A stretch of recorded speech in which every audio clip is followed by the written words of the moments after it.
I always thought cheating was something distant, something from cheap TV dramas or someone else's tragedy. Not ours. Not my wife. Her name was Lena. We'd been together for 8 years. Not perfect, we had our ups and downs, but I believed we had the most important thing, trust. Everything else was negotiable.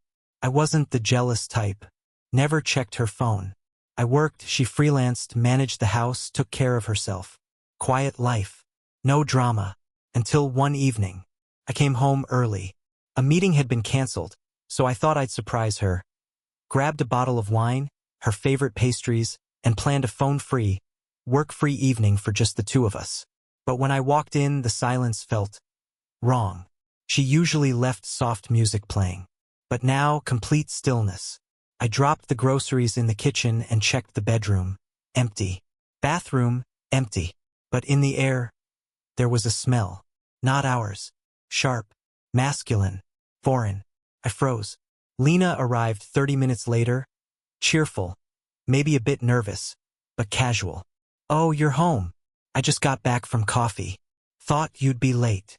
I said nothing. Just looked at her. She noticed the wine and smiled. Hugging me. I stood like a statue.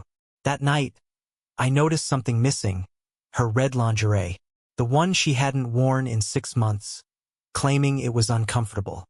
Now it was just gone. And then I started seeing things. She'd go to more meetings. Sometimes came back lightly made up, saying she just had coffee with a friend. Her phone, once left casually on the table, now always face down. But the worst part wasn't the betrayal. It was the silence. She became different, distant, like she'd tuned to another frequency, and I was no longer receiving the signal. I didn't scream. I didn't confront. Instead, I started writing everything down. Every little detail. Not to catch her, but to understand if I was losing my mind. Until one moment changed everything. I needed a laptop for work. Mine was being repaired. Her laptop was lying there, unused. No password. Just opened up. Maybe she forgot. Or maybe she thought I'd never look. I wasn't even snooping. I just wanted to send some files. But the browser opened automatically to a chat. First message at the top. "Last night was unreal. I can still feel your hands on my skin." I froze. Heart pounding in my throat. Hands sweaty. I scrolled up. Dozens of messages. Flirtation. Dates. Secrets. No doubt this was an affair. She called him mine. Told him, "At home, it's all routine. And sometimes I just want to disappear with you." I shut the laptop slowly, calmly. I wasn't broken. I wasn't angry. I was just awake. And something new was born inside me that night. Not pain. Not rage. Cold. Calculated. Silence. And revenge. After reading that chat, everything became painfully clear. It wasn't fiction anymore. It wasn't paranoia. It was real. But I didn't lose it. I didn't scream. Didn't confront her. I knew she'd lie. I knew she'd twist things. I didn't want to see her cry. I didn't want apologies. I wanted her to realize on her own that I knew. And I wanted her to pay. First step. Silence. I became softer. Kinder. More affectionate. I bought her flowers. Asked about her day. She looked confused at first, then reassured, convinced I suspected nothing. She thought she had the upper hand. She was wrong. While she relaxed, I studied. I started coming home early some days. Other days I stayed out late. I left my phone unlocked and face up. She peeked and found nothing suspicious. 2 weeks in, I had his name. Kirill. A few years older than me. Worked in events. Divorced. They met at a seminar. He offered her a coffee. The rest, textbook. I created a fake profile, followed him, watched. He posted selfies at co-working spaces, latte art, motivational quotes. Classic narcissist with a romantic filter. After reading that chat, everything became painfully clear. It wasn't fiction anymore. It wasn't paranoia. It was real. But I didn't lose it. I didn't scream. Didn't confront her. I knew she'd lie. I knew she'd twist things. I didn't want to see her cry. I didn't want apologies. I wanted her to realize on her own that I knew. and I wanted her to pay. First step, silence. I became softer, Kinder. more affectionate. I bought her flowers, asked about her day. She looked confused at first, then reassured, convinced I suspected nothing. She thought she had the upper hand. She was wrong. While she relaxed, I studied. I started coming home early some days. Other days I stayed out late. I left my phone unlocked and face up. She peeked and found nothing suspicious. 2 weeks in, I had his name, Kirill. A few years older than me. Worked in events. Divorced. They met at a seminar. He offered her a coffee. The rest, textbook. I created a fake profile, followed him, watched. He posted selfies at co-working spaces, latte art, motivational quotes. Classic narcissist with a romantic filter. And still, I played the role. Loving husband, trusting partner. I was flawless, and she let her guard down. One day I offered to take her on a weekend getaway. Just us. She hesitated, then agreed. A day before the trip, she suddenly had a migraine and canceled. I said nothing. I left town as planned, but parked a few blocks away. 2 hours later, he picked her up. I watched from the car as she stepped out. Heels, curled hair, perfume. Kissed him. Got in. It didn't hurt. Should have, but it didn't. The pain had burned out. All that remained was ice. That night, I began my plan. I gathered everything. Chat logs, photos, timestamps, receipts. I saved them all. Organized. Precise. No emotion. No doubt. One evening, I looked her in the eyes and said, "I'm so thankful for you. Truly. I don't know what I'd do without you." She smiled. Maybe a flicker of guilt. Or maybe I imagined it. But in my mind, one thought remained. Forgiveness is for the strong. But truth? That's a weapon. And I was ready to use it. On her birthday. In front of everyone. Her birthday landed on a Saturday. She was radiant, excited, planning the party all week. New dress. New playlist. Her parents coming. My sister. Friends. Her friend Masha. The cover-up. And Kirill. "Oh, he might drop by," she said casually. "He's free that night." "Of course," I replied. "The more, the merrier." She smiled. I smiled too. As the evening began, I helped with everything: wine, lights, music. Played the perfect husband. Even shook Kirill's hand when he arrived. "You must be the perfect husband," he smirked. I smiled back. "The one and only." We sat at the same table. Lena between us. I toasted. He told stories. She laughed. And when the cake arrived, I stood up. "Friends, thank you all for coming." I began. "Today's an important day. My wife's birthday. My partner. My love." She smiled at me, eyes soft. "But tonight, I want to celebrate something else. Something even more precious, truth." Everyone stared. "Because truth," I continued, "is what happens behind closed doors. When no one's watching." I placed a USB stick on the table. Turned to the TV. Hit play. Photos. Messages. Audio. Her voice whispering, "I hope he doesn't suspect anything." Footage of her getting into Kirill's car. The room went dead silent. She leapt up, tried to turn it off. Covered the screen. Screamed, "You're insane. How could you?" I looked her dead in the eyes. "Me? Insane." Kirill stood, pale. Someone took out their phone. Her best friend cried. Her mother buried her face in her hands. I stepped back, opened a folder. Divorce papers. Proof. Signatures. "I stayed quiet for too long," I said. "Silence lets people keep sinning.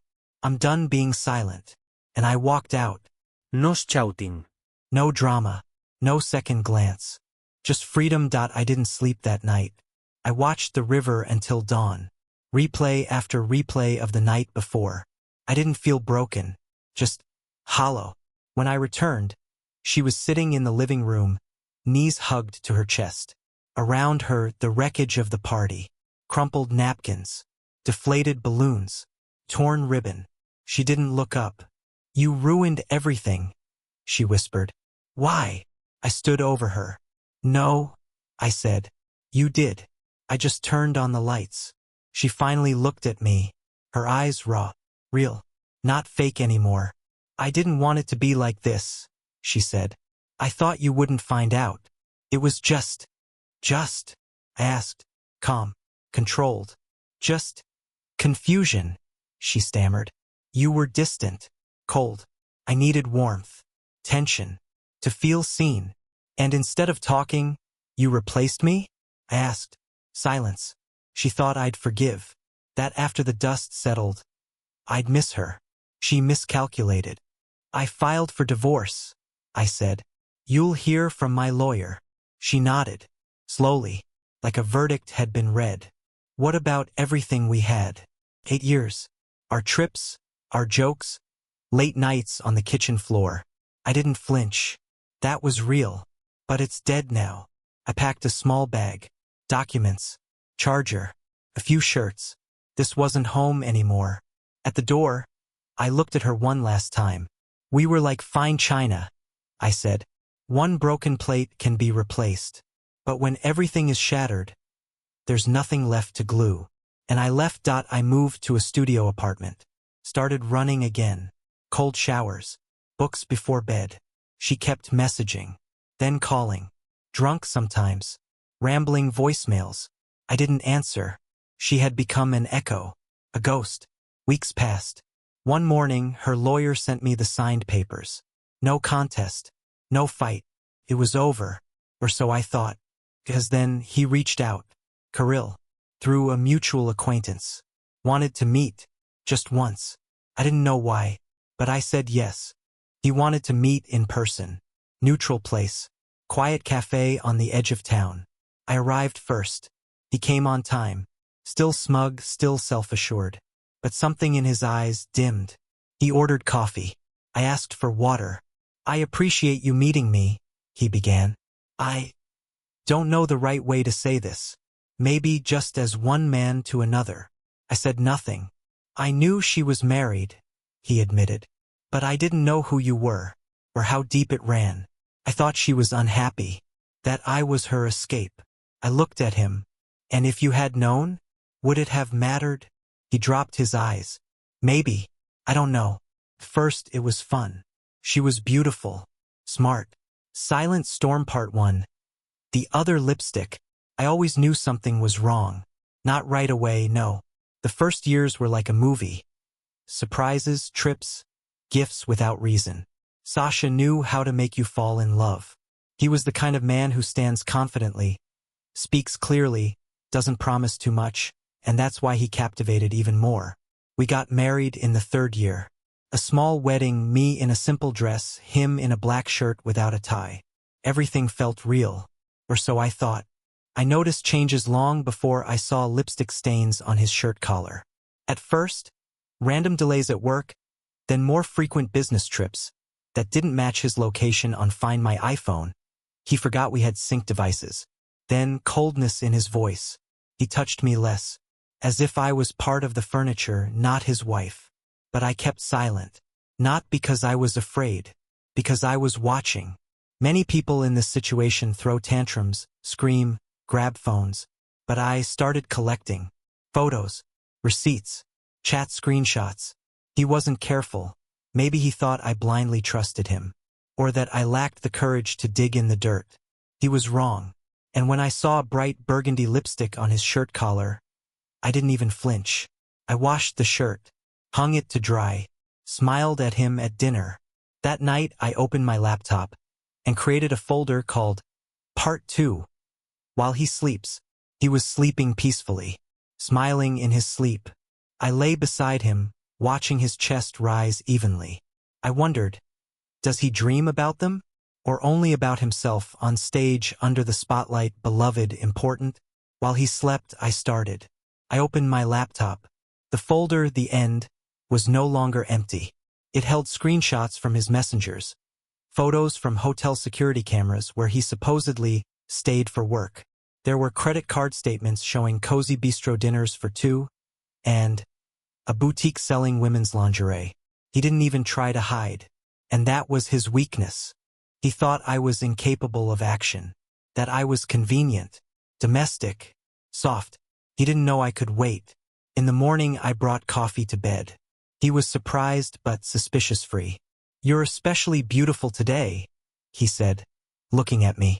"Thank you," I smiled. "I want to give you a gift." He smirked. "You are the gift." Disgusting. The same words he probably told her. Or others if there were more. But I showed no sign. While he was in the shower, I planted a bug under his car seat. A small device transmitting GPS and audio. In the past, I'd call this madness. Now, strategy. He left, blowing a kiss on the fly. I stayed. Not with a broken heart, but with a plan. Part 3. Strike the invisible. After his tears, I realized he was cracking. Not repenting, afraid. Maybe the mistress gave an ultimatum. Maybe he found out someone was watching. Or his intuition told him the ground was slipping. But this was the first sign. His mask was falling off him. Mine remained perfect. I played the forgiving wife. Gave him false peace. He became more careful, more gentle, even bought flowers the first time in a year. Meanwhile, I moved to the next stage. I dealt the first blow to his work. Sasha worked at a consulting firm where image was everything. Suits, meetings, client parties. He loved it. I knew he was handling a tender with a major company. I knew he led negotiations personally. I anonymously emailed the company's CEO photos from hotel security cameras.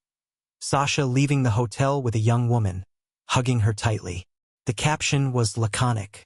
"Perhaps you want to reconsider who represents your company in external negotiations." Second strike, his money. We had a joint account. He left the finances to me long ago. I began quietly transferring funds to a backup account, registered under my name. Not all at once. Small amounts first, then more. He didn't notice.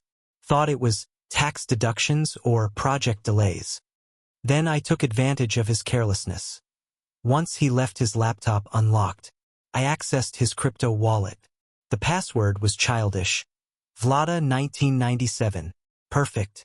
I didn't take the money yet, but I saved the access. Let him feel rich, until I decide to wipe it all out. Third strike, his ego. I knew he was vain. He couldn't stand anyone doubting his strength, masculinity, talent. I created a fake Instagram account with photos of a woman resembling Vlada. Began liking his photos, messaging, hinting at a meeting. He fell for it in 3 days. Replied. Asked for the number. I gave him an address. There, he found an empty entrance and a note on the door. "Sasha, you always go where it seems easier. That's your weakness." I watched him from the car. He looked around nervously, then left, slouching. That same evening he began talking about having a child. Starting over. I listened and nodded. In my mind, the next scene was already building. Public. Precise. Irreversible. Part 4. Before the storm. He started drinking. Not binge drinking, no. Just more often I found empty glasses. Whiskey at 11 a.m. wine in the evening. Alone. He became irritable. Suspicious. As if he felt something was wrong, but couldn't understand what. I kept playing the part. But I no longer hid the coldness in my gaze. He began asking questions. "Are you okay? Are you avoiding me? Do you have someone else?" I laughed. "You've lost it, darling. I'm just tired." He tried to be kind. Made breakfast. Sent messages. "I miss you. How's your day?" As if he could buy forgiveness for the affair with attention that came 2 years too late. But it was already decided. My lawyer prepared everything. Divorce papers.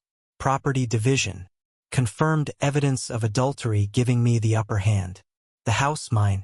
The car mine. Almost all the money where it should be. The final scene had to be symmetrical.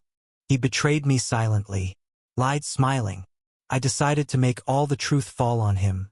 Not with a scandal, but with cold clarity. I chose his birthday. He invited friends, colleagues, even his boss. Wanted to turn the black streak around, as he said, to make a fresh start. I helped prepare, baked a cake, decorated the house, smiled. He looked at me gratefully. Thought, she forgave me. But I thought, you don't realize it yet, but the night is no longer yours. I printed the dossier. The secret folder, the end, I assembled into a neat book, a report, chronology, photos, screenshots, chats, credit card statements, audio recordings, and titled it, From the One You Thought Was Foolish.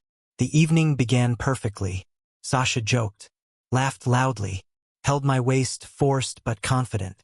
Everyone said, "What a couple you are. Sasha, you're lucky with her," he shone. Then I stepped onto the stage. We had a projector. "Hello, everyone," I said. "Thank you for coming to celebrate my husband." Pause. He looked at me, loving, unsuspecting. "But I have a gift too. Not for him. For all of you." I turned on the presentation. Photos appeared on screen. First normal, family, wedding, then him leaving a hotel, kissing another woman. Screenshots, dates. Sasha stood. What are you doing?" I looked into his eyes calmly. "I'm simply showing who you really are." Silence filled the room. Colleagues turned away. The boss slowly lowered his glass. His best friend shook his head. "Bro, seriously?" He rushed to the remote, switched off the projector. "You've gone mad. It's all lies." I took out the folder. "Here's a copy. You can check. Everything is dated. Everything is confirmed." He scanned the papers and froze. He understood. Everything he hid was now out of his control. I raised my glass, smiled. "Congratulations, Sasha. On your real birthday. The day your mask fell." And I left. He didn't run after me. He didn't shout. He stayed. Standing in the hall, surrounded by his shame. Faces that no longer believed. Part 5. After the storm. The days after the party were quiet. Too quiet. Sasha's world crumbled faster than I expected. His phone didn't ring with work calls anymore. His colleagues avoided eye contact. His boss, once so proud, refused to meet. Business deals evaporated like smoke. He tried to call me. Once, twice. I didn't answer. He showed up at the house. Empty now, mine completely, hoping to find me, to apologize, to beg. I was gone. I had already packed the essentials weeks ago, leaving only a note on the kitchen table. This is the calm after the storm. For me, it's the beginning of peace. For you, a chance to rebuild, if you ever learn what respect and truth mean. Sasha's pride shattered along with his reputation. Without my financial control, his accounts froze. Creditors circled. His business partner withdrew. The man who once believed himself untouchable became a ghost. I moved to a new city, new job, new life, no drama, no public spectacle, just quiet mornings and slow healing. Sometimes I wonder if he thinks of me, if he regrets, if he understands what he lost. But I don't look back. I learned that strength isn't loud. Sometimes, it's the silent storm that changes everything. The end.